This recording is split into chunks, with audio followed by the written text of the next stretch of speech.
நந்தினி மற்றும் தன்மையாவின் பணிப்பெண்கள் கடல் கொள்ளையர்களிடம் மாட்டிக்கொண்டிருக்க அவர்களோ திடீரென்று என்னவோ ஒரு பொருளை கொண்டு வந்திருந்தார்கள். ஒரு கொள்ளைக்காரன் தன்னோடு வந்திருந்த 2 கொள்ளையர்களை பார்த்து தலையசைக்க அவர்கள் இருவரும் கைகளில் சற்று பெரிய பெட்டியோடு முன்னே வந்தார்கள். இதை பார்த்து நந்தினி சற்று வியப்படைய அதை அந்த 2 கொள்ளைக்காரர்களும் நந்தினிக்கு முன்பும் தன்மையாவின் பணிப்பெண்களுக்கு முன்பும் வைத்தார்கள். முதலில் இருந்த கொள்ளைக்காரன் அந்த பெட்டியை திறந்து காட்டி, இதோ உங்களுக்காக திரவியன் விலை உயர்ந்த பரிசுகளை அனுப்பியிருக்கிறார் என்று கூற அதை கண்டு நந்தினி மற்றும் தன்மையாவின் பணிப்பெண்கள் திகைத்து போனார்கள்.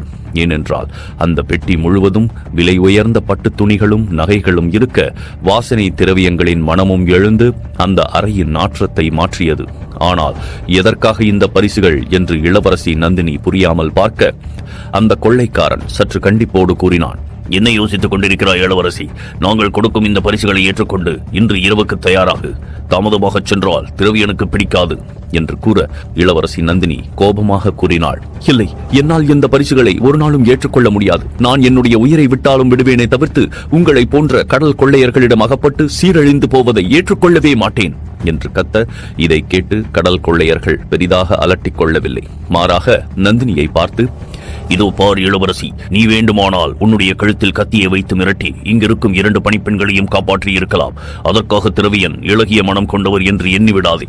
நீ மட்டும் அவர் கூறுவதை கேட்கவில்லை என்றால் பிறகு உன் கண்களுக்கு முன்னாலேயே இந்த 2 பணிப்பெண்களையும் அவர் கொடுமைப்படுத்துவதை நீ பார்த்து ரசிக்க வேண்டியது இருக்கும் என்று கூறிவிட்டு அருகே இருந்த பணிப்பெண்களை பார்த்து கூறினார்கள், இந்த அறைக்கு பக்கத்தில் ஒரு குளியல் அறை இருக்கிறது. அங்கே உங்கள் இளவரசியை அழைத்துச் சென்று அவரை சுத்தப்படுத்தி இந்த பரிசுகளை எல்லாம் அணிவித்து முறையாக நடந்து கொள்ள உபதேசியுங்கள் என்று கூறிவிட்டு அந்த கொள்ளையர்கள் எல்லாம் அந்த இடத்திலிருந்து சென்றுவிட தனக்கு முன்னால் வைக்கப்பட்டிருந்த பெட்டியை பார்த்தவள் அவர்களை எதிர்பாராதபடி திடீரென்று அந்த பெட்டியில் இருக்கும் பொருட்களை எல்லாம் வெளியே எடுக்கத் தொடங்க இதனால் பணிப்பெண்கள் மிகவும் அதிர்ந்து போய்விட்டார்கள். கண்களில் நீரோடு, எங்களை விதியிடம் விட்டுவிடுங்கள் இளவரசியாரே, நீங்கள் இந்த முடிவை எடுக்க வேண்டாம் என்று கூற இதை கேட்டு நந்தினிக்கு மிகுந்த கோபம் உண்டாகியது. அவள் கோபமாய், இல்லை, என்னால் சந்திரகுப்தனை போல் யாரையும் விதியிடம் ஒப்படைத்துவிட்டு தப்பிக்க வேண்டும் என்று எண்ண முடியாது. மேலும் நான் ஒன்றும் அந்த ஆச்சாரியரின் ஆதர்ஷியமானவனும் கிடையாது. நான் நந்த வம்சத்தின் ராஜகுமாரி. ராஜவம்சத்தின் நியதிகள் என்னவென்று எனக்கு நன்றாக தெரியும். நீங்கள் அனைவரும் நான் மணிக்கேதுவிடம் மாட்டி இறக்கும் தருவாயில் இருந்த பொழுது சரியாக வந்து என்னை காப்பாற்றினீர்கள். எனவே நான் உங்களுக்கு என் உயிர் உள்ளவரை கடமைப்பட்டிருக்கிறேன். நான் இருக்கும் வரை யாராலும் உங்களுக்கு எந்த ஒரு கொடுமையையும் செய்துவிட முடியாது என்று கூறிவிட்டு இளவரசி நந்தினி எழுந்து நேராக அந்த குளியல் அறையை நோக்கி செல்லத் தொடங்கினாள். இன்னொரு புறம் காந்தார நாட்டில் சூரியன் மறைந்து இருள் பரவத் தொடங்கியிருக்க மன்னர் ஹம்பி அப்பொழுதும் தன் நாட்டின் எல்லையை நோக்கி ரதத்தில் வேகமாக சென்று கொண்டிருந்தார். அவரோடு சேர்ந்து ஒரு குதிரை படையும் வந்து கொண்டிருக்க அந்த ரதத்திற்கு பின்னால் சிறிய அளவு கொண்ட 2 ரதங்கள் வந்து கொண்டிருந்தன. அந்த ரதத்தில்தான் தளபதி செலூக்கஸிற்கு தர வேண்டிய பரிசுகளையும் அடிமைகளையும் மன்னர் ஹம்பி எடுத்து வந்தார். மன்னர் ஹம்பியின் கையில் அழகிய வேலைப்பாடுகள் கொண்ட ஒரு மரப்பெட்டி இருக்க திடீரென்று காட்டில் இருக்கும் மரங்களுக்கு நடுவே இருந்து நிறைய அம்புகளாக பறந்து வந்து சென்று கொண்டிருந்த வீரர்கள் அனைவரையும் தாக்க அவர்களெல்லாம் அப்படியே இறந்து போய் கீழே விழத் தொடங்கினார்கள். இதை கண்டு பயந்து போன குதிரைகள் எல்லாம் தங்களுடைய கட்டுப்பாட்டை மீறி அங்கும் இங்கும் ஓடிக்கொண்டிருக்க நடக்கும் கலவரத்தை பார்த்து மன்னர் ஹம்பி பயந்து போனார். இங்கு என்ன நடக்கின்றது? யார் நம்மை தாக்குகிறார்கள் என்றவர் கேட்டுக்கொண்டிருக்க அப்பொழுது பக்கத்தில் இருந்த மரங்களுக்கு நடுவே இருந்து நிறைய மனிதர்கள் குதிரையில் மன்னர் ஹம்பிக்கு முன்னால் வரத் தொடங்க அவரோ பதட்டமாக தன் ரதத்தை பிடித்து நிறுத்தினார். அங்கு என்ன நடந்து கொண்டிருக்கிறது என்று தெரியாமல் அவர் பதட்டமாய் சுற்றியும் கவனிக்க தங்களை எதிர்த்து வந்த மனிதர்கள் எல்லாம் தன்னுடைய வீரர்களின் தலையை வெட்டி வீசுவதை பார்த்து மன்னர் ஹம்பியின் மனதிற்குள் எல்லையில்லா பயம் பரவியது. ஆனால் அப்பொழுதும் அவர் தன் கையில் வைத்திருந்த பெட்டியை விடாது நெஞ்சோடு அணைத்தபடி அமர்ந்திருக்க கொஞ்சம் கொஞ்சமாய் அந்த மனிதர்கள் எல்லாம் அவரை வந்து சூழ்ந்து கொண்டார்கள். இத்தோடு மன்னர் ஹம்பிக்கு உதவ மிகவும் சில வீரர்களே எஞ்சியிருக்க அவர்களோ எதிரே இருக்கும் மனிதர்களை பார்த்து பயத்தில் பின்வாங்கிவிட்டார்கள். ஒரு மனிதன் குதிரையிலிருந்து கீழே இறங்கி வந்து மன்னர் ஹம்பியை கவனிக்க அவரோ பயத்தில் தன் நெஞ்சில் இருந்த பெட்டியை மேலும் இறுக்கமாய் அணைத்துக் கொண்டார். மன்னர் ஹம்பியை ஆராய்ந்த அந்த மனிதன் தன்னோடு இருந்த மற்ற கொள்ளையர்களை பார்த்து, இவனை பார்த்தால் மன்னனை போலதான் தெரிகிறது. இன்றைக்கு நமது நாள் மிகவும் நன்றாக இருக்கிறது என்று நினைக்கிறேன். அதனால்தான் நாம் கொள்ளையிட உதவுவதற்காக ஒரு மன்னரே நம்மை தேடி வந்திருக்கிறார் என்று கேலியாக கூறிவிட்டு மன்னர் ஹம்பியின் கையில் இருந்த பெட்டியை பிடுங்கிக் கொள்ள அதை அவர் தடுக்க முயன்றாலும் திடீரென்று அவருக்கு பின்னால் இருந்த ஒரு மனிதன் அவரது கழுத்தில் கத்தியை வைத்து விட்டான். என்ன செய்கிறாய்? என்னுடைய பெட்டியை திரும்பிக் கொடு என்று மன்னர் ஹம்பி கத்தத் தொடங்க அதற்கு எதிரே இருந்த மனிதனோ எரிச்சலாய், எங்களை என்ன சாதாரண கொள்ளை கூட்டமாக நினைத்து விட்டாயா? நாங்கள் எல்லாம் கடல் கொள்ளையர்கள். எங்களிடம் இருக்கும் படையை ஒன்றாக திரட்டினால் உன் காந்தார நாட்டின் படையையே நாங்கள் அழித்து விடுவோம். உங்களது ஆட்சியெல்லாம் நிலத்தில் இருக்கும் நாடுகளில் மட்டும்தான். ஆனால் எங்களது ஆட்சியோ அதை சுற்றிலும் இந்த உலகம் முழுவதும் பரவி இருக்கும் கடல் முழுவதும் நடந்து கொண்டிருக்கிறது என்று கூற மன்னர் ஹம்பி இதை கேட்டு மேலும் பயந்து போனார். அவர் இப்பொழுதுதான் தன் வாழ்நாளில் முதல் முறையாக கடல் கொள்ளையர்களை சந்திக்கின்றார். எனவே அவர்களிடமிருந்து தன்னை எப்படி காப்பாற்றிக் கொள்வது என்று தெரியாது அந்த கொள்ளையர்களை எல்லாம் பயமாக பார்த்து கொண்டிருக்க அந்த கூட்டத்தின் தலைவன் தன் கையில் இருந்த பெட்டியை திறந்து பார்த்தான். அந்த பெட்டிக்குள் விலை உயர்ந்த வைரங்கள் எல்லாம் மின்னிக் கொண்டிருக்க அவனது கண்கள் சட்டென ஜொலித்தன. அவன் உற்சாகமாய் தன்னோடு வந்த மற்றவர்களை பார்த்து, நாம் இதுவரை எதிர்பார்க்காத அளவுக்கு ஒரு மிகப்பெரிய செல்வம் இப்பொழுது கிடைத்திருக்கிறது. இதற்கு பின்னால் நாம் கொள்ளையிட வேண்டிய அவசியமே கிடையாது.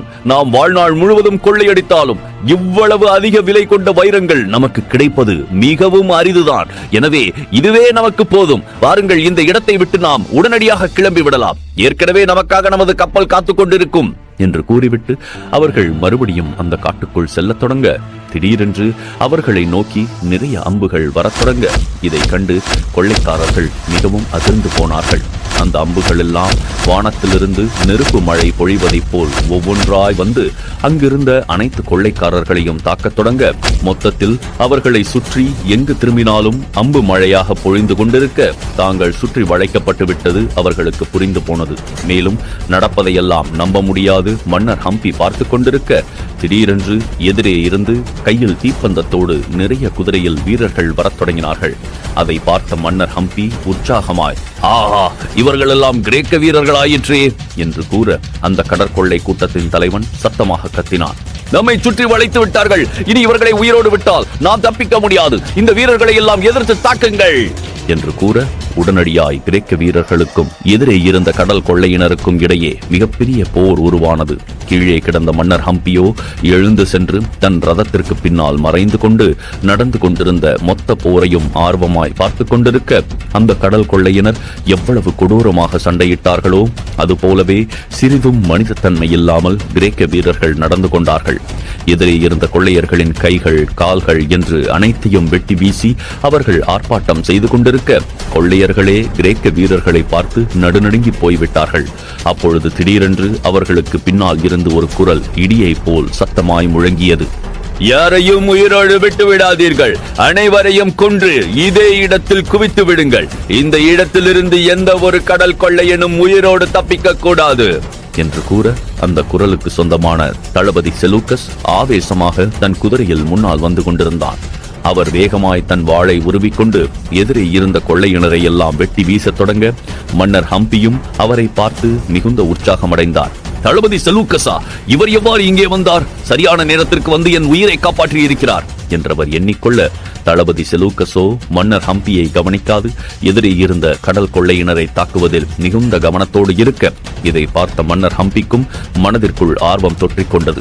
எனவே அவரும் தன் வாளை எடுத்துக்கொண்டு தனக்கு பின்னால் பதுங்கியிருந்த வீரர்களை பார்த்து கத்தினார், எதற்காக என்னை பார்த்துக் கொண்டிருக்கிறீர்கள்? வேகமாக சென்று தளபதி செலூக்கஸுக்கு உதவி செய்யுங்கள்.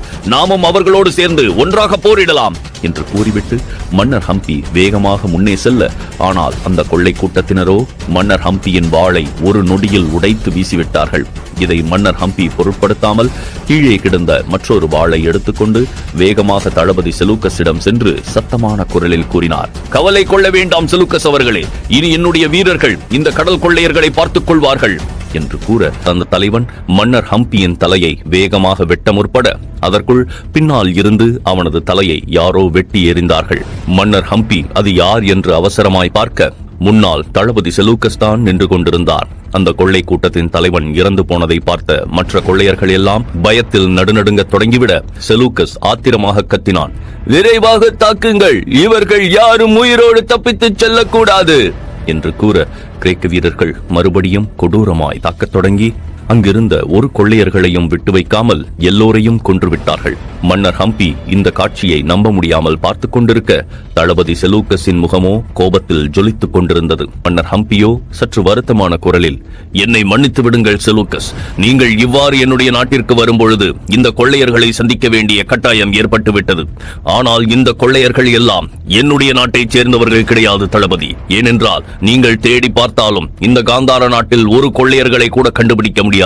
நான் முன்பே அனைவரையும் அழித்து விட்டதால் இப்போது பொதுமக்கள் எல்லாம் கொள்ளை பயம் இல்லாமல் காந்தார நாட்டில் மகிழ்ச்சியாக வாழ்கிறார்கள். எனவே திடீரென்று கொள்ளையர்களை பார்த்ததும் நானே சற்று திகைத்துத்தான் போய்விட்டேன். இவர்கள் எல்லாம் நிச்சயமாக அருகே இருந்த நாட்டில் இருந்துதான் இங்கே வந்திருக்க வேண்டும் என்று கூறிக்கொண்டே இருக்க, தளபதி பேசுவதை நிறுத்தும்படி கூறினார். மன்னர் ஹம்பி, நீங்கள் எண்ணுவது போல் இவர்கள் சாதாரண கொள்ளைக்காரர்கள் கிடையாது. மாறாக இவர்கள் எல்லாம் கடல் கொள்ளையர்கள். இவர்களிடம் ஒரு மிகப்பெரிய படையே இருக்கிறது. இவர்கள் ஒன்றாக சேர்ந்தால் உங்கள் நாட்டில் இருக்கும் படையினரை விட அதிகமாக இருப்பார்கள். ஆனால் அவர்களை பற்றி உங்களுக்கு எதுவும் தெரியாமல் இருப்பது எனக்கு மிகவும் ஆச்சரியமாக இருக்கிறது. யாரென்றே தெரியாதவர்களிடமிருந்து எப்படி உங்கள் நாட்டை நீங்கள் பாதுகாப்பாக வைத்திருக்க முடியும் என்று கேட்க, மன்னர் ஹம்பி அவசரமாக தன் தவறை உணர்ந்து தளபதி செலூக்கஸுக்கு முன்பு தன்னுடைய மதிப்பை இறக்கிக் கொள்ளக்கூடாது என்பதற்காக உடனே சமாளிக்கத் தொடங்கினார். அதெல்லாம் இல்லை செலூக்கஸ் அவர்களே, எனக்கும் இவர்கள் கடற்கொள்ளையர்கள் என்பது முன்பே தெரியும். ஆனால் இப்பொழுதுதான் இவர்கள் முதல் முறையாக என்னுடைய நாட்டிற்குள் வந்திருக்கிறார்கள். இதற்கு முன்பு இவர்களை நான் பார்த்ததே கிடையாது. ஆனால் அவர்கள் வந்த நேரத்தில் சரியாக நீங்களும் வந்தது எங்களின் நல்ல நேரமாக கருதுகிறேன். நீங்கள் ஒரே நிமிடத்தில் அவர்கள் அனைவரையும் இருந்த இடம் தெரியாமல் அழித்து விட்டீர்கள். இது ஒரு நல்ல சகுனம். இனி மாமன்னர் அலெக்சாண்டர் இந்த மொத்த பாரதத்தையும் கைப்பற்றுவதில் எந்த ஒரு மாற்றமும் கிடையாது என்று கூற, இதை உடனடியாய் தடுத்து விட்டான் தளபதி செலூக்கஸ். மன்னா, ஒரு நிமிடம். நான் இங்கு வந்தது சண்டையிடுவதற்காகவோ அல்லது போரை தொடங்கி வைப்பதற்காகவோ கிடையாது. இந்த முறை நான் வந்ததற்கு வேறு ஒரு காரணம் இருக்கிறது என்று கூறிவிட்டு தன் அருகே இருந்த வீரர்களை பார்த்து கூறினான். இங்கு இறந்து போனவர்களை விடுங்கள். நீங்கள் உடனடியாக வடக்கு திசையில் சென்று அங்கிருக்கும் இவர்களது கப்பலை கைப்பற்றி அதில் இருக்கும் மற்ற கொள்ளையர்களையும் கொன்று விடுங்கள். அத்தோடு அந்த கப்பலை அழித்து அவர்கள் என்னென்ன விலை உயர்ந்த பொருட்களை வைத்திருக்கிறார்களோ அதையெல்லாம் மறுபடியும் எடுத்துக்கொண்டு இங்கே திரும்புங்கள் என்று கூற, இதை கேட்டு அனைத்து கிரேக்க வீரர்களும் அந்த இடத்திலிருந்து கிளம்பத் தொடங்கினார்கள். ஆனால் மன்னர் ஹம்பியால் எதற்காக தளபதி செலூக்கஸ் இவ்வாறெல்லாம் செய்கிறான் என்பதை சிறிதும் புரிந்து கொள்ள முடியவில்லை. செலூக்கஸ், ஏற்கனவே அனைத்து கடல் கொள்ளையர்களும் இறந்து போய்விட்டார்களே, அப்புறம் எதற்காக மறுபடியும் கடலை நோக்கி செல்ல சொல்கிறீர்கள் என்று புரியாமல் கேட்க, தளபதி செலூக்கஸ் சற்று கடுமையான குரலில் கூறினார். மன்னா, நீங்கள் இங்கே இறந்து கிடக்கும் கொள்ளையர்களை மட்டுமே பார்த்து அனைவரும் அழிந்து போய்விட்டதாக எண்ணினால் அதை விட ஒரு மிகப்பெரிய தவறான எண்ணம் இருக்க முடியாது. இவர்களது ஆட்சி கடல் முழுவதும் பரவி வியாபித்திருக்கிறது. அவர்கள் கடலிலேயே ஒரு மிகப்பெரிய கடல் கொள்ளையரின் அரசாங்கத்தை நடத்தி கொண்டிருக்கிறார்கள். இவர்கள் எண்ணினால் நிலத்தில் இருக்கும் எந்த ஒரு நாட்டை வேண்டுமானாலும் முற்றிலுமாக அழித்து விடலாம். நம்மால் அவ்வளவு எளிதாக இவர்களை எல்லாம் பிடித்து விடவும் முடியாது. இவர்களுக்கெல்லாம் தலைவனாக திரவியன் என்ற கொடூரமான கடற்கொள்ளையன் இருக்கிறான். அவன் சிறிது கூட கழிவிறக்கமே கொள்ளாது தன்னுடைய சுயநலத்திற்காக யாரை வேண்டுமானாலும் கொல்லுவதற்கு தயாராக இருப்பான். நான் அவனை துரத்தி கொண்டுதான் இவ்வளவு தூரம் வந்தேன். இனி அவனை பிடிக்காமல் நான் இங்கிருந்து செல்லப் போவது கிடையாது என்று சொல்ல, இப்பொழுது மன்னர் ஹம்பிக்கு யார் அந்த திரவியன் என தெரிந்து கொள்ளும் ஆர்வம் உருவாகத் தொடங்கியது. அதே நேரம் அந்த அலைக்கடலில் பயணித்துக் கொண்டிருந்த திரவியனின் மிகப்பெரிய கப்பல் எதிரே வந்த அலைகளை கிழித்துக் கொண்டு வேகமாக முன்னால் சென்றபடி இருந்தது. இப்பொழுது பகல் முடிந்துவிட்டதால் இரவு தொடங்கியிருக்க, ராட்சதனமாயிருந்த அந்த கடலில் தன்னந்தனியாய் பயணித்துக் கொண்டிருந்தது அந்த கப்பல். இப்பொழுது கப்பலில் இருந்த அனைத்து இடங்களிலும் விளக்குகள் ஏற்றப்பட, அந்த கப்பலுக்கு கீழே இருந்த அறையில் அடைத்து வைக்கப்பட்டிருந்த இளவரசி நந்தினி முற்றிலுமாய் தயாராகி எதிரே இருந்த விளக்கு வெளிச்சத்தில் நின்று கொண்டிருந்தாள். அவள் குளித்து தயாராகி திரவியன் தந்திருந்த உடைகளையும் அணிகலன்களையும் அணிந்திருக்க, அவளை பார்ப்பதற்கு அத்தனை அழகாக இருந்தது. ஆனால் அவள் முகத்தில் எந்த ஒரு மாறுதலும் இல்லாது, உணர்வே இல்லாது இருக்க, அவளை அப்படி காண தன்மையாவின் பணிப்பெண்களுக்கு அத்தனை கவலையாக இருந்தது. அதை பார்த்த இளவரசி நந்தினி ஒரு வெற்று புன்னகையோடு, எதனால் இத்தனை வருத்தமாக இருக்கிறீர்கள்? என்னை பற்றி கவலை கொள்கிறீர்களா? வேண்டாம். எனக்கு அந்த மகாதேவனின் மீது முழுமையான நம்பிக்கை இருக்கிறது. இதற்கு முன்பு நான் எத்தனையோ பிரச்சனைகளில் மாட்டியிருந்தாலும் எப்படியாவது இறுதி நேரத்தில் தப்பித்து விடுவேன். இன்று கூட அது போலத்தான் நடக்கப் போகிறது. இவர்கள் என்னை அழைத்து சென்று விட்டாலும் கூட எனக்கு பெரிதாக எந்த ஒரு ஆபத்தும் வந்துவிடாது. எனவே தைரியமாக இருங்கள் என்று கூற அதற்கு ஒரு பணிப்பெண் கண்களை துடைத்தபடி, ஆனால் நீங்கள் கூறுவதை என்னால் ஏற்றுக்கொள்ள முடியவில்லை இளவரசியாரே. எதற்காக அந்த திரவியன் உங்களை இத்தனை அழகாக உடை அணிந்து கொண்டு தன்னுடைய அறைக்கு வரச் சொல்ல வேண்டும்? நிச்சயமாக அவரது எண்ணம் என்று ஆரம்பித்த பணிப்பெண் தான் கூற வந்ததை அப்படியே நிறுத்திவிட நந்தினிக்கு அவளது எண்ணம் நன்றாக புரிந்தது. எனவே அவள் கடுமையான குரலில், ஆம், என்னை அவன் தவறாக பயன்படுத்திக் கொள்ள முயலப் போகிறான் என்பது எனக்கு நன்றாய் தெரியும்.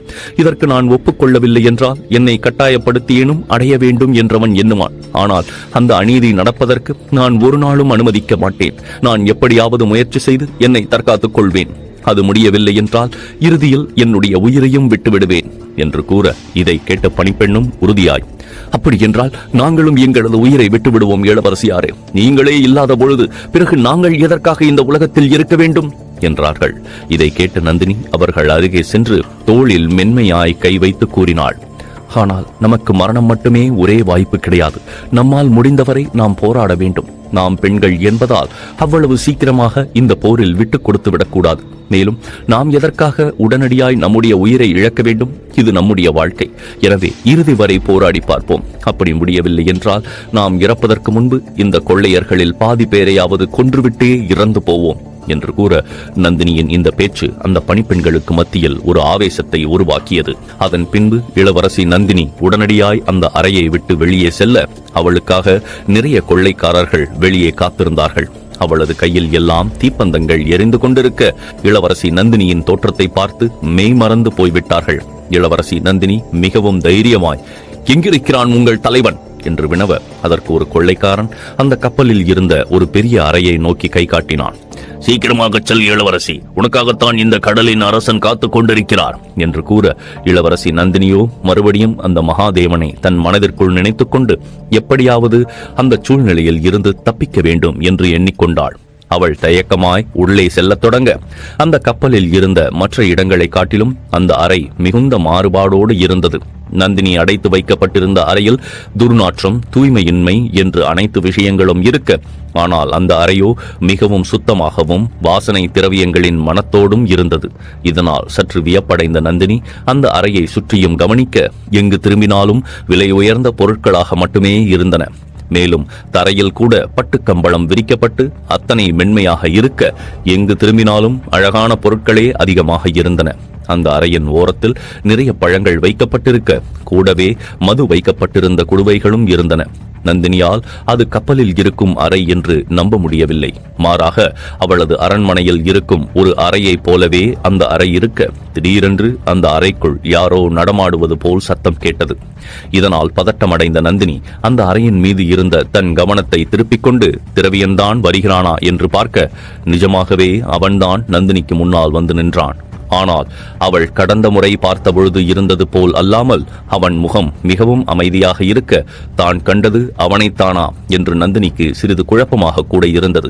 அவனது நீளமான தலைமுடியை ஒழுங்குபடுத்தி முகத்தில் இருந்த தாடியை கூட அவன் நீக்கியிருக்க நந்தினி அவனை மிரட்சியாக பார்த்தபடி பின்னால் செல்லத் தொடங்கினாள். அவன் ஒரு செல்வந்தனை போல் உடை உடுத்திக் கொண்டு நந்தினியை பார்த்தபடி இருக்க நந்தினிக்கு அவன் எதிரில் நிற்பதே அத்தனை அவமானமாக இருந்தது. அரண்மனையில் இளவரசியாக இருந்த தான் இப்படி ஒரு நிலைக்கு தள்ளப்பட்டு விட்டோமே என்ற கோபம் அவள் மனம் முழுவதும் அதிகமாக இருக்க அன்று இரவு தனக்கு எதுவும் ஆகிவிடக் கூடாது என்று மனதிற்குள் பதட்டமாக எண்ணிக்கொண்டாள். ஆனால் திரவியனோ அதை உணராது, இளவரசி, நான் நினைத்ததை விட நீ இந்த உடையில் மிகவும் அழகாக இருக்கிறாய். உன்னை இதுபோல் கண்டால் யாராக இருந்தாலும் அதிக செல்வம் கொடுத்து வாங்க தயாராக இருப்பார்கள். மேலும் உன்னை வாங்கப் போகும் மனிதன் எவ்வளவு அதிர்ஷ்டசாலி என்று யோசித்து பார்த்தால் எனக்கே பொறாமையாக இருக்கிறது என்று கூற நந்தினியோ இதை கேட்டு ஆத்திரமடைந்தாள். அவள் கோபமாய், வாயை மூடு, எவ்வளவு தைரியம் இருந்தால் என்னை இந்த நிலைக்கு உள்ளாக்கி இருப்பாய்? எனக்கு வரும் ஆத்திரத்தில் உன்னை கொல்ல வேண்டும் போல் தோன்றுகிறது என்று கூற இதை கேட்டு திரவியன் சிரிக்கத் தொடங்கிவிட்டான். அவன் உல்லாசமாய், ஆஹா, உன்னை போன்ற இளவரசிகள் கோபம் கொண்டு என்னை தாக்குவது எனக்கு மிகவும் பிடிக்கும். எனவே இதோ இதை எடுத்துக்கொள் என்று கூறியவன் தன்னுடைய இடையில் இருந்த குறுவாளை எடுத்து கீழே எறிய நந்தினி ஒரு நிமிடம் திடுக்கிட்டு போனாள். ஆனால் திரவியனோ சாதாரணமாய், தாராளமாக எடுத்துக்கொள். எடுத்து என்னை வந்து தாக்கி உன் மனதில் இருக்கும் அனைத்து கோபத்தையும் போக்கிவிடு. என்று சொல்ல நந்தினி சிறிதும் தயங்கவில்லை. உடனடியாக அந்த குறுவாளை தன்னுடைய கையில் எடுத்தவள் மின்னல் வேகத்தில் திரவியனை தாக்குவதற்காக முன்னால் சென்றாள். ஆனால் திரவியன் அதை ஒரு விளையாட்டை போல் எண்ணிக்கொண்டு மிகவும் எளிதாக நந்தினியிடமிருந்து தப்பித்துவிட இதை பார்த்து நந்தினிக்கு மேலும் கோபம் கூடியது. எனவே அவள் இன்னொரு முறையும் மிகவும் கொடூரமாய் அவனை தாக்க முற்பட அடுத்த முறையும் கூட நந்தினியின் தாக்குதல் வீணாகி இருந்தது. தன்னிடமிருந்து திரவியன் தப்பிக்க நந்தினியின் ஆத்திரம் அதிகமாகிக் கொண்டே வர அவள் கண்மூடித்தனமாய் தாக்கத் தொடங்கினாள். ஆனால் இதையெல்லாம் சாதாரணமாக எதிர்கொண்ட திரவியன் நந்தினியை எதிர்த்து தாக்க முயலாமல் அவள் தாக்குதலில் இருந்து மட்டும் தப்பித்துக் கொண்டே இருந்தான். நந்தினி தன் கையில் வைத்திருந்த வாளால் திரவியனின் உடலில் லேசான காயத்தை கூட ஏற்படுத்த முடியவில்லை. இதை பார்த்து கோபமடைந்த நந்தினி ஆத்திரமான குரலில், கோழியே, இவ்வாறு உன் இச்சைகளுக்கு என்னை பயன்படுத்திக் கொண்டு உயிர் வாழ எண்ணுகிறாய். நீ எல்லாம் உண்மையான ஆண் பிள்ளைதானா? உன்னை எண்ணினால் என் உடலெல்லாம் பற்றி எரிகிறது. இன்று இரவு என்ன நடந்தாலும் சரி, உனது ஆசை ஒரு நாளும் நிறைவேறப் போவது கிடையாது. நீ என்னை தீண்டுவதற்கு முன்னால் நான் உன்னை கொன்று இருப்பேன், இல்லையென்றால் என்னுடைய உயிரை விட்டு இருப்பேன் என்று கூற அவ்வளவு நேரமும் நந்தினியை சாதாரணமாய் எதிர்கொண்டிருந்த திரவியன் சட்டென அவளது பேச்சால் கோபமாக மாறினான். அவன் ஆத்திரமாய் நந்தினியின் அருகே சென்று அவள் கழுத்தை இறுக்கத் தொடங்கினான். என்னை பார்த்து என்ன கூறினாய்? உனக்கு எவ்வளவு தைரியம் இருந்தால் என்னை பார்த்து ஆண் பிள்ளையா என்று கேட்டிருப்பாய் என்று கேட்க நந்தினியும் ஆத்திரமாகவே, ஆம், நீ ஒரு ஆண் பிள்ளையே கிடையாது. பெண்களை முறை தவறி பயன்படுத்திக் கொள்ள பார்ப்பவன் ஆண் பிள்ளை கிடையாது என்று கத்த அதற்கு மேலும் தன்னுடைய கோபத்தை பொறுத்து கொள்ள முடியாது திரவியன் பளார் என்று நந்தினியின் கன்னத்தில் ஓங்கி அறைந்திருந்தான். இதனால் நந்தினி மயக்கமடைந்து கீழே விழுந்து அந்த நொடியே தனது சுய நினைவை இழந்து விட்டாள். இன்னொரு புறம் மகத நாட்டிலும் இரவு தொடங்கியிருக்க சந்திரகுப்தனின் அரண்மனை மிகவும் அமைதியாக இருந்தது. அரண்மனையின் ஒவ்வொரு மூலையிலும் வீரர்கள் மிகவும் எச்சரிக்கையாக பாதுகாப்பு பணியில் இருக்க மற்ற அனைவரும் தங்களது அறையில் உறங்கிக் கொண்டிருந்தார்கள். ஆனால் ஆச்சாரிய சாணக்கியருக்கும் சந்திரகுப்தனுக்கும் தான் அந்த இரவில் உறக்கம் வருவேனா என்று இருந்தது. சந்திரகுப்தன் நந்தினியின் நினைவால் தன்னுடைய மெத்தையில் புரண்டு கொண்டிருக்க ஆச்சாரிய சாணக்கியரோ மிகவும் அமைதியாக தனது அறையில் அமர்ந்து புத்தகங்களை படித்துக் கொண்டிருந்தார். அவர் பழங்காலத்தில் எழுதப்பட்ட புத்தகங்களை எல்லாம் தெளிவாய் பார்த்து அதிலிருந்து குறிப்பெடுத்துக் கொண்டிருக்க திடீரென்று அவரது அறைக்கு வெளியே யாரோ வந்திருப்பது போல் இருந்தது. இதை உணர்ந்தவர் தன்னுடைய புத்தகத்திலிருந்து கண்களை எடுக்காமலே, உள்ளே வாருங்கள் மன்னா, என்னுடைய அறை கதவு திறந்துதான் இருக்கிறது என்று கூற மன்னர் உக்கிரசேனர் சற்று ஆர்வமாய் ஆச்சாரிய சாணக்கியர் என்ன செய்து கொண்டிருக்கிறார் என்று பார்த்தபடி உள்ளே வந்தார். ஆச்சாரிய சாணக்கியர் அவரை நோக்கி, நான் இந்த புத்தகங்களை படித்து மகத நாட்டிற்கான சட்ட திட்டங்களை உருவாக்கி கொண்டிருக்கிறேன் மன்னா. நாம் கூடிய சீக்கிரமே நிறைய புதிய சட்டங்களை ஏற்படுத்த வேண்டும். உறுதியான சட்டம் இருந்தால் மட்டும்தான் அந்த நாடும் நிலையான வளர்ச்சி பாதையில் செல்லும். சட்டங்கள் இல்லை என்றால் மக்களிடம் இருக்கும் ஒழுக்கமும் நெறியும் தவறிவிடும். எனவே இப்பொழுது புதிய சட்டத்தை ஏற்றுவதன் மூலமாக மட்டுமே நாட்டிற்குள் நடந்து கொண்டிருக்கும் சிறிய புரட்சியையும் நம்மால் தடுத்து நிறுத்த முடியும். நான் இந்த மகத நாட்டிற்கும் அதனுடைய மக்களுக்கும் மட்டும் சட்டங்களை இயற்றவில்லை மன்னா. மாறாக சந்திரகுப்தன் கடைபிடிக்க வேண்டிய சட்டங்களையும் தான் சேர்த்தே உருவாக்கப் போகிறேன். மேலும் அவன் அதை கடைபிடிக்க மறுத்தால் அவனுக்கும் நிச்சயமாக தண்டனைகளும் இருக்கத்தான் போகிறது. அவ்வாறு செய்தால் மட்டும்தான் இந்த நாட்டில் யார் தவறு செய்தாலும் அவர்களுக்கு தண்டனை இருக்கும் என்ற எண்ணம் மக்களின் மனதில் நன்றாக பதியும். அத்தோடு சந்திரகுப்தனால் மன்னர் தனந்தரை போல் தன்னுடைய விருப்பத்திற்கு எந்த ஒரு விஷயத்தையும் செய்ய முடியாது என்பதையும் புரிந்து கொள்வார்கள் என்று கூற மன்னர் உக்கிரசேனர் இதை கேட்டு வியப்படைந்தார். ஆனால் ஆச்சாரியரே, இந்த நாட்டையே ஆளும் மன்னனுக்கு யார் தண்டனை தரப்போகிறார்கள்? கூடவே சந்திரகுப்தன் நிச்சயமாக இந்த சட்டங்களை கடைபிடிக்க வேண்டும் என்று நம்மால் வற்புறுத்தவும் முடியாது என்று கூற ஆச்சாரிய சாணக்கியர் அதற்கு புன்னகைத்தார். சட்டங்கள் எல்லாம் மனிதர்கள் இயற்றுவதுதானே மன்னா. நிச்சயமாக இப்படி ஒரு சட்டம் எதிர்காலத்தில் உருவாகத்தான் போகிறது. அதன் பின்பு மன்னனும் சரி மக்களும் சரி அனைவரும் சமம் என்ற எண்ணம் வலுவடையும். என்னிடம் அதற்கு ஒரு திட்டம் இருக்கிறது. இதன் மூலம் மகத நாட்டை மிகவும் சக்தி வாய்ந்த நாடாக மாற்ற முடியும் என்று கூற அவ்வளவு நேரமும் தன் மனதில் உறுத்திக் கொண்டிருந்த சந்தேகத்தை மன்னர் உக்கிரசேனர் வினவினார்.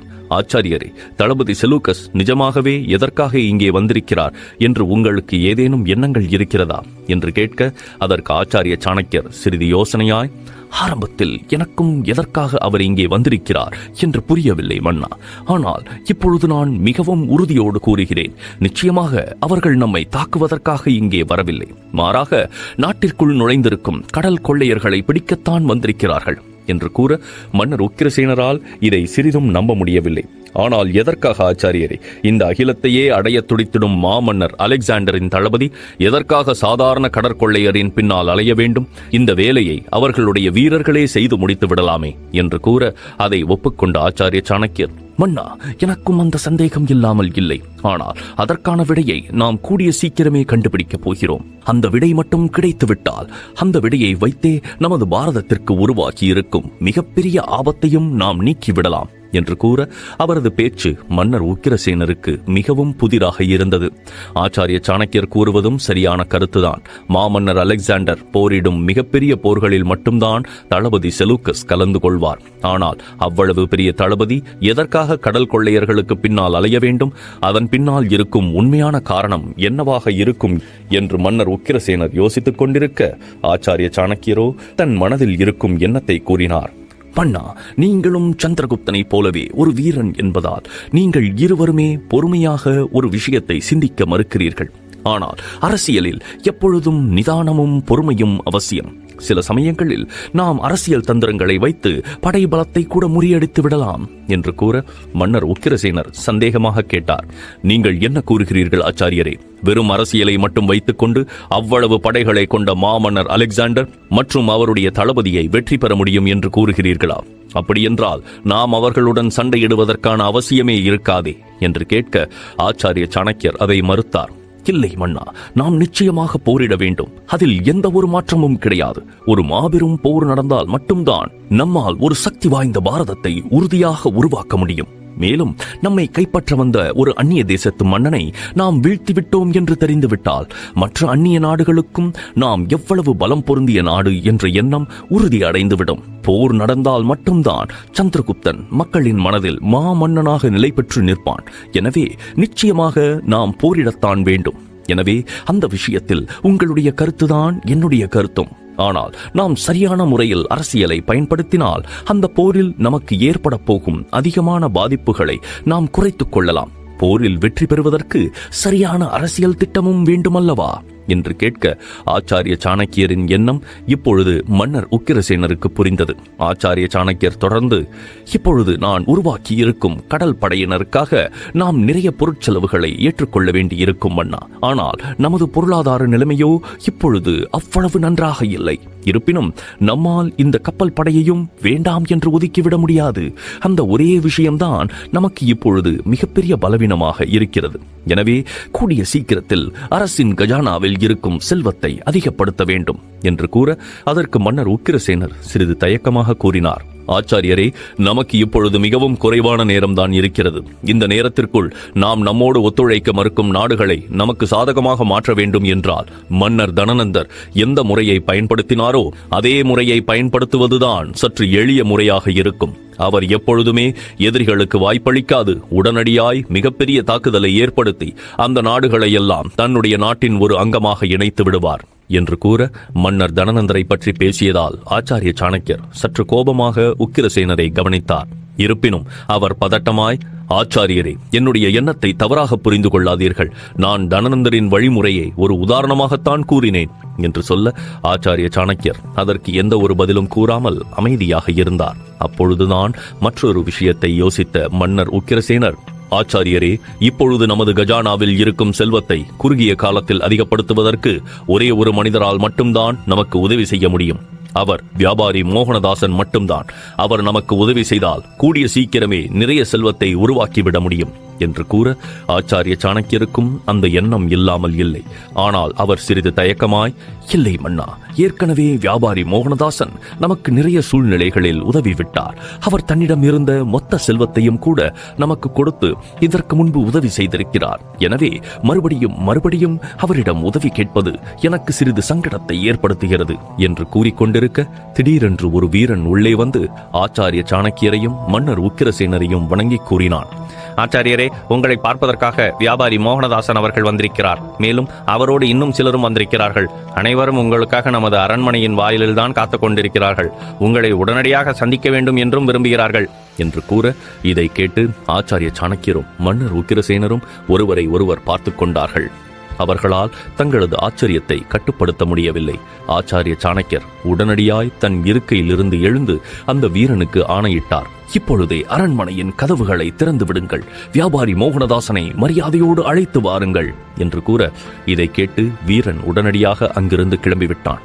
மன்னர் உக்கிரசேனரும் உற்சாகமாய், நாம் இப்பொழுதுதான் அவரை பற்றி பேசிக் கொண்டிருந்தோம், இறுதியில் அவரே வந்துவிட்டாரே ஆச்சாரியரே என்று கேட்க, ஆச்சாரிய சாணக்கியரோ ஒரு புன்னகையோடு, நிச்சயமாய் இது சாதாரணமாய் நடந்த விஷயமாக இருக்காது. மோகனதாசன் அவர்கள் இத்தனை இரவு நேரத்தில் நம்மை சந்திக்க வந்திருக்கிறார் என்றால் நிச்சயமாக ஏதோ ஒரு முக்கியமான காரணம் இருக்கும். எனவே அவரும் அவருடன் வந்திருப்பவர்களும் நம்முடைய விருந்தினர் மாளிகையில் தங்குவதற்கான அனைத்து ஏற்பாடுகளையும் நாம் பார்த்துக் கொள்ள வேண்டும் என்று கூறிவிட்டு வியாபாரி மோகனதாசனை வரவேற்பதற்காக ஆச்சாரிய சாணக்கியர் தன்னுடைய அறையிலிருந்து வெளியே சென்று விட்டார். இன்னொரு புறம் காந்தார நாட்டின் அன்றைய விடியல் சற்று கொடூரமானதாக இருந்தது.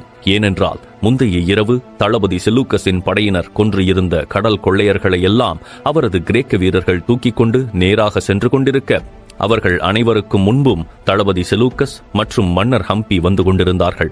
அவர்கள் எல்லாம் அந்த பிணங்களோடு காந்தார நாட்டிற்குள் நுழைந்து கொண்டிருக்க, மன்னர் ஹம்பியால் தன் கர்வத்தை சிறிதும் கட்டுப்படுத்திக் கொள்ள முடியவில்லை. கிரேக்க வீரர்கள் தங்களுடைய நாட்டிற்குள் நுழைவதை பார்த்து உடனடியாய் மக்கள் எல்லாம் வீதிக்கு வந்துவிட, அந்த வீரர்கள் தூக்கி வந்த உடல்களை பார்த்து பயத்தில் உறைந்து போய்விட்டார்கள். இதுவரை அவர்கள் இப்படி ஒரு கொடூரமான அணிவகுப்பை பார்த்ததே கிடையாது. தளபதி செலூக்கஸின் முகத்தில் அப்பொழுதும் தீராத கோபம் தெரிய, அவன் மிகவும் கடுமையான முகத்தோடு வந்து கொண்டிருந்தான். அரண்மனைக்கு அருகே ஒரு பெரிய மேடை அமைக்கப்பட்டிருக்க, அதில் நிறைய அமைச்சர்களும் ஆலோசகர்களும் வந்து கொண்டிருக்கும் மன்னர் ஹம்பி மற்றும் தளபதிக்குத்தான் காத்திருந்தார்கள். அந்த மேடைக்கு அருகே வந்ததும் செலூக்கஸ் நின்றுவிட, மன்னர் ஹம்பி யோசனையாக அவரை திரும்பி பார்த்தார். செலூக்கஸ், உங்களை முறைப்படி வரவேற்பதற்காகத்தான் இந்த ஏற்பாட்டை எல்லாம் நான் செய்திருக்கிறேன். இந்த மேடையில் வந்து என் மக்களிடம் சிறிது உரையாற்றினீர்கள் என்றால் நான் மிகவும் மகிழ்ச்சி அடைவேன் என்று கூற, செலூக்கஸுக்கு அவ்வாறு செய்ய சிறிது கூட விருப்பமே இல்லை. எனவே அவன் சற்று கடுமையான குரலில், எதற்காக தேவையில்லாத இவ்வளவு ஏற்பாடுகளை செய்திருக்கிறீர்கள் மன்னா? எனக்கு இது போன்ற விஷயங்கள் எல்லாம் சிறிதும் பிடிக்காது. நான் இவ்வாறு மக்கள் முன்னால் நின்று பேசியதும் கிடையாது. நான் ஒரு சாதாரண தளபதி. என்னுடைய வேலை போரில் சண்டையிடுவதும் என்னுடைய மன்னருக்கு தேவையான விஷயங்களை செய்து முடிப்பதும் தான். என்னை எதற்காக மக்களிடம் பேசும்படி நிர்பந்திக்கிறீர்கள்? மேலும் நான் பேசுவது உங்கள் மக்களுக்கு புரிந்துவிடுமா என்ன என்று கேட்க, அவனது கோபத்தை பார்த்து மன்னர் ஹம்பிக்கு உள்ளே திக்கென்று இருந்தாலும் அவர் தன் எண்ணத்தை சிறிதும் மாற்றிக்கொள்ளவில்லை. செலூக்கஸ், உங்களுக்கு இந்த திட்டத்தை பற்றி புரியவில்லை என்று எண்ணுகிறேன். நீங்கள் மக்களிடம் பேசினால் மட்டும்தான் மக்கள் உங்களுடைய வீரத்தை பற்றியும் பராக்கிரமத்தை பற்றியும் தங்களுக்குள் பேசி அதை பெரிய விஷயமாக மாற்றுவார்கள்.